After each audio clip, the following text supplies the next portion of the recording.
This is CBS News, Texas. Imagine this, waking up to the coldest air of the season and then taking a quick dip in the lake. Well, that's what those folks did this morning. Look at that. Yes, that's in Granbury, folks. The city hosting its 6th annual Lake Granbury Goosebump Jump. Goosebump Jump at City Beach Park. Organizers say hundreds, as you can see there.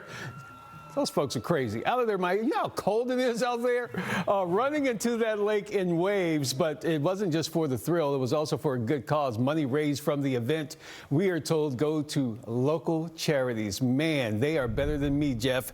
It was chilly out there this morning. Bet you they didn't stay in there long. You know, they planned that months and months in advance, and they just happened to pick the coldest day we've had so far this season. Unbelievable.